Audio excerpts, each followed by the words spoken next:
commonality between chapters 3, 4, and 5 is the topic of formulating a decent proposition for an academic debate. So in this chapter, we are going to address how to select, define, and phrase the different types of debate propositions that we have. Let's first start off with how to select a topic. Fortunately, you all have submitted topics for our upcoming debates, so some of this information will not be new to you. When selecting a topic, you want to choose something that is controversial, meaning that people have differences of opinions on the topic. For instance, we can all generally agree that murder is bad. It would be extremely difficult to persuade us otherwise. Not only is this something that is deeply embedded in a majority of our values and our beliefs, but it is not permitted within our legal system. It's unlawful. So in order for a debate to occur, there needs to be a difference of opinion or a conflict of interest. This means that individuals have incompatible goals. Now, when you think of conflict, what comes to mind? You may, like many, have a negative connotation associated with conflict. Believe me, I did as well. However, conflict can actually be beneficial to an individual, a group of people, or even an organization. I want you to think about it like this. If it weren't for a difference in opinion or conflict, we would still probably uphold laws that we now deem unethical. For instance, conflict emerged with the civil rights movement, conflict emerged within women's suffrage, and more recently, conflict emerged within the legalization of gay marriage. I think that sometimes we see a difference of opinion as somewhat as a personal attack on our views. Believe me, I've been there, I've felt that as well. But I really do urge you to think about how conflict can actually benefit you. Being able to respond to conflict, such as in a debate, will help you articulate your ideas more clearly. It's also going to make you a little bit more tolerant and knowledgeable of differences in opinion, and also help change or validate our beliefs. So again, when selecting a topic, we do want to choose something that is controversial. We want to make sure that So we want to make some sort of change, in people's views or their opinions.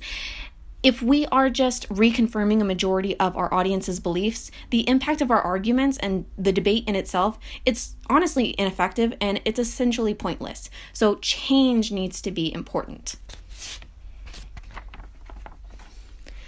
Now, once you've selected a topic of interest, you need to define the controversy. This means you now have a general subject to discuss or debate, but now you need to establish a profitable basis for argument.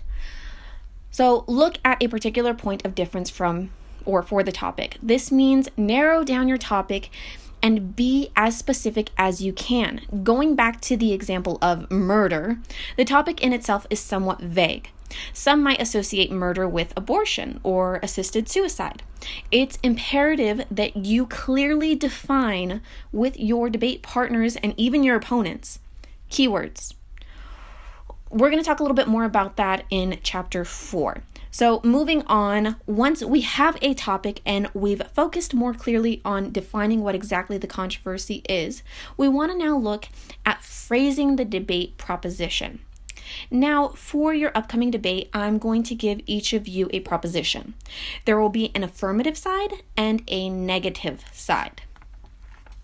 The affirmative side is in favor of a proposition, whereas the negative side is against a proposition. So again, the affirmative side in favor, the negative side is against. So for instance, going back to the example of assisted suicide. So we have the general topic assisted suicide. To somewhat neutralize the phrasing of the proposition and not give the negative side an upper hand, because the term suicide kind of has a negative connotation, we may want to change the phrasing to assisted death.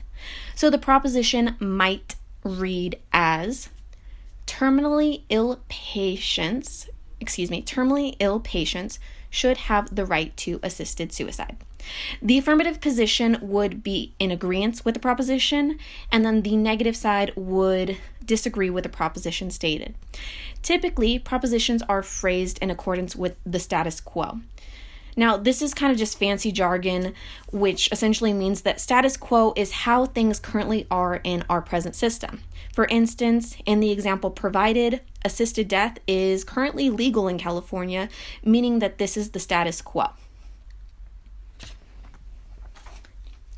It's important that you go over your propositions, talk with your group and opponents on rephrasing the proposition if needed, and defining key terms so everyone is in agreement. Lastly, when it comes to phrasing, it's important that you use unemotional, concrete, neutral words. Think about, for instance, how advertisers use words to produce positive feelings about a product.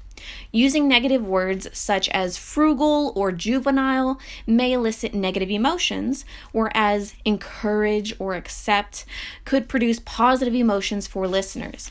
So again, just being mindful of how we phrase our propositions is important for both sides. Last but certainly not least, we have 3 types of propositions. And this, of course, goes back to your homework you submitted on week 3. So we have a proposition of fact, we have a proposition of value, and last but certainly not least, we have a proposition of policy. So fact, value, policy.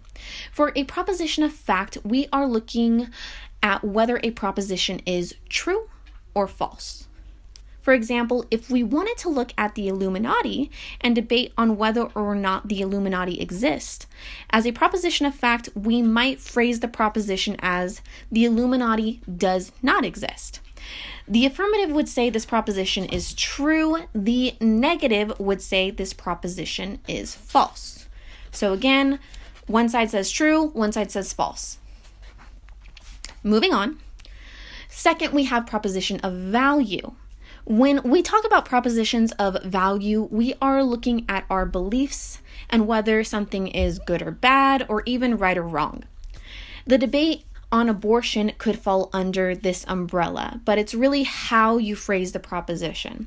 For instance, the proposition that abortion is immoral would constitute a debate on value. However, if we wanted to talk about changing the laws on abortion, that would not be entirely fitting for this type of proposition. It would probably fall under the 3rd type of proposition, which we're going to discuss right now. So our last proposition is the proposition on policy. A policy proposition is a type of advocate claim, which means that we desire some sort of change in a system. So for instance, education should be free, or the death penalty should not be legal in California. Now we can look at policy on a micro or a macro level. For propositions on policy, we are looking at how an issue impacts others and whether or not something should or should not be changed. And you'll notice for propositions of policy that the words should or should not are typically prevalent within the phrasing.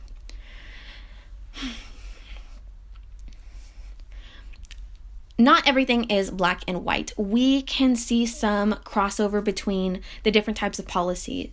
For instance, abortion should be legalized in all 50 states might fall within the umbrella of both value and policy, more so leaning within the policy direction just because we are advocating some sort of change.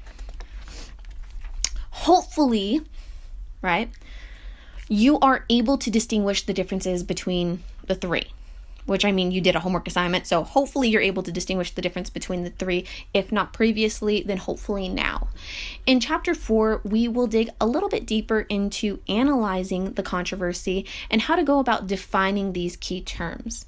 Thank you all for watching. I'll see you in the next video.